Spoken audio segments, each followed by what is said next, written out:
आपण मैंने आलू परोटा बनाऊन आलू बाहर के पले आसे परोटा बिल्कुल भी ना फुलबार जदि एंत थे सिंपल तरीके बनके देखुन बहुत ही बढ़िया परोटा फुलवा और बहुत ही टेस्टी परोटा बनिके रेडी हेबा।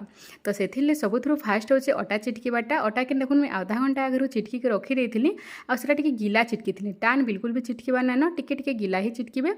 आलू के देखुन मैं पहला से सिझेकिना पानी नहीं दे आलू के सुखा सुखा ही रखी तार छिलका सब अलगे देके टिके छाड़ी देती फैन तले सुखवार लगी तार भितर पानी बिल्कुल भी ना रहबार कथा।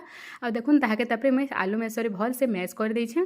तापरे देखुन कढ़े नहीं गली तेल जितेले गरम है टिके बाकी जीरा देदेली। जीरा जितेले भल से फुटीगला ना एरा धनिया पाउडर जीरा पाउडर हल्दी पाउडर आ टिके बाकी नून देदेली। फ्लेम के लो मीडियम रखी। तापरे देखुन मसला के सबके भल से टिके बाकी भाजी देली 1 ରୁ 2 मिनट तक देदेले मसला भल से भाजी गला ना आलू जेन मैश करके रखी से सब आलू के देखुन देदेली यहाँ दुईटा। तापरे मसला से आलू के भल से देखुन मिक्स कर दौछे बिल्कुल भी लम्स ना रहबा कथा। जदि टिके ना गुठली गुठली रहीगला ना बेला बेले आलू बाहर के पले आसी तो हेतिली मेसर सब बेले आलू के मैश करबे हाथे बिल्कुल भी ना करबे।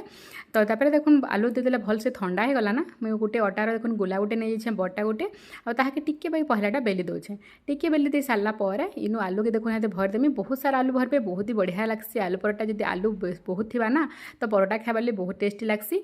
तो तापरे देखुन सेटा के भल से मैं खापी देली जेनता आम मड़ा बनासो से टाइप आउ टिके हाथे पहला टिके देखुन ताके दबे दबे कि टिके फैले दौछे कारण सागे सागे बेलन रे बेली देला ना टिके बाहरी जबार चांस थी। तापरे देखुन पूरा हल्का हाथ रे पूरा आमको हाथे भल से ताके बेली नेबार अच्छे। देखुन बिल्कुल भी आलू कैंसी आड़े भी ना बाहरी आ सब परोटा मोर बहुत बढ़िया से फुली थिला।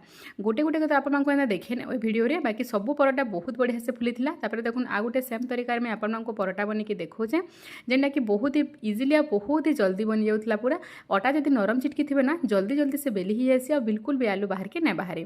तो सबुठ फास्ट कथा है अटा आमको नरम चिटकीबार अच्छे आउ टिके ताके रेस्ट देवा दरकार।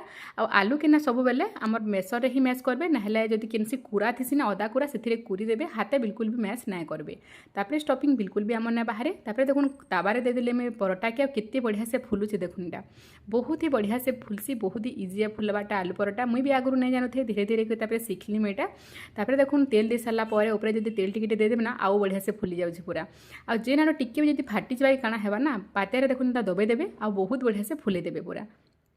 तापरे देखुन सब परोटा के मैं सेम तरीका फुले फुले कर सेकीदेमी बहुत ही क्रिस्पी बनसी ऊपर से पूरा और खाइबार बहुत ही बढ़िया लगसी। तापरे देखुन सब परोटा के मैं सेकीदेली आ दही टिके बाकी जीरा पाउडर दे दीछे टिके साइड नहीं जाइए आचार आलू परोटा साथ तो आचार और दही कॉम्बिनेशन बहुत ही बढ़िया लगसी। देखुन मैं आपको परोटा के फाड़ी के देखुचे भितर चारिआडे पूरा आलू भल से फैली जाइए और बहुत ही टेस्टी बनता। आप थे घरे ट्राए करूँ ना मत कमेंट बताबे कि आप आलू परोटा फुलला कि नहीं जी।